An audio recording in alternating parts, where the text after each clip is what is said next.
आज यहाँ मसला ये था,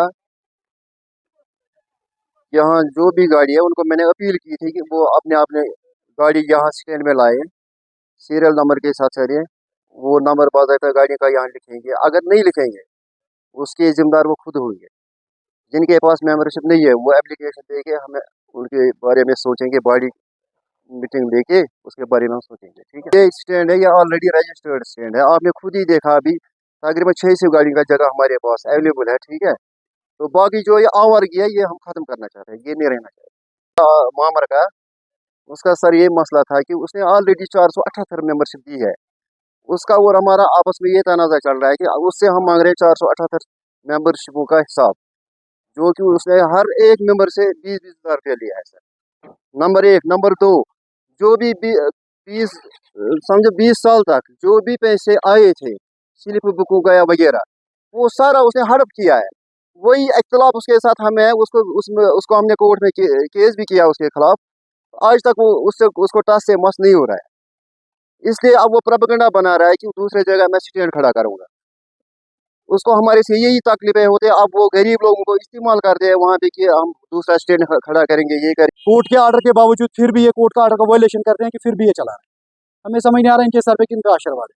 यही डिमांड है। जो लोग वहाँ पे खड़े थे वो हमारे मेंबर भी नहीं है, उनके पास भी गाड़ियां भी नहीं है। वो जो बंदा वहाँ पे बात कर रहा है मेन ब्रोकर सोनमर्ग का वही है। सभी डॉक्यूमेंट फुलफिल करते हैं, जो सभी चीज़ें फुलफिल करते हैं वो इस स्टैंड का हिस्सा बनेंगे। तो हमने इनको कहा था कि आप अपने जो भी रजिस्टर्ड सोमोस हैं या गाड़ियां हैं उस पर एक स्टिकर थ्रू आरटीओ ऑफिस इन्होंने ऑलरेडी चिपका लिया है। लेकिन चूंकि अब आप जानते हो, चूंकि ट्रांसपोर्ट के साथ बहुत सारे लोग मुंसलिक हैं, तो कुछ लोगों ने मिलकर एक और स्टैंड बनाने की कोशिश की है। तो चूंकि हमारा डायरेक्टली उसमें अमलो दखल इसलिए नहीं, चूंकि वो ट्रांसपोर्ट डिपार्टमेंट खुद देख रहा है। ऑलरेडी रिसेंटली एक मीटिंग में ARTO साहब उसको भी डायरेक्शन मिली है कि आप ये जो मसला है ये देख ले कि इनका, चूंकि 2 जगहों पे वो रहना चाहते हैं, तो इसमें ये भी चूंकि सब जुडिस मसला भी है, ये एक पार्टी दूसरी पार्टी के खिलाफ ऑनरेबल कोर्ट में भी गई हुए हैं। तो मुझे लगता है अभी एज ऑन डेट पुलिस ही इसमें डायरेक्टली उनको डायरेक्शन भी थी SHO साहब को कि आप इसमें देख लें। तो मुझे लगता है वो ज़्यादा इसमें बेहतर बता सकते हैं कि एज ऑन डेट उसकी ये क्या है। जहाँ तक अथॉरिटी का सवाल है, देखिए हम उस चीज़ को सपोर्ट करेंगे जो कानूनी तौर से जायज़ होगी, और अगर यहाँ फैसिलिटी के लिए, टूरिस्ट की फैसिलिटी के लिए कुछ चीज़ें हमें कम करनी पड़ेगी, ज़्यादा करनी पड़ेंगी, या हमें एक मीटिंग में हम डिसाइड करेंगे कि ये चाहिए या नहीं चाहिए, अकॉर्डिंगली हम इसमें डिसीजन ले लेंगे आगे। लेकिन एज ऑन डेट अभी ये है कि हमारा इसमें डायरेक्टली कोई रोल नहीं।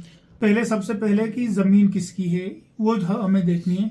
हमने ऑलरेडी ये मसला उठाया, ऑलरेडी तहसीलदार साहब भी 1-2 दिन में आएंगे, हम उनके साथ मसला उठा रहे हैं कि किस ज़मीन में ये अड़ा बनाने की कोशिश है, वो ज़मीन किसकी है, स्टेट लैंड है, प्रॉपर्टी लैंड है। चूँकि सोनमर्ग में ज़्यादा लैंड प्रॉपर्टी है, काफ़ी सारी ज़मीन जो है प्रॉपर्टी है, फॉरेस्ट की है हमारी, किसकी ज़मीन है, कहाँ पे ये सोमो स्टैंड बनाना चाहते हैं, पहले वो एसर्टेन हो, उसके बाद हम अपना डिसीजन बता देंगे।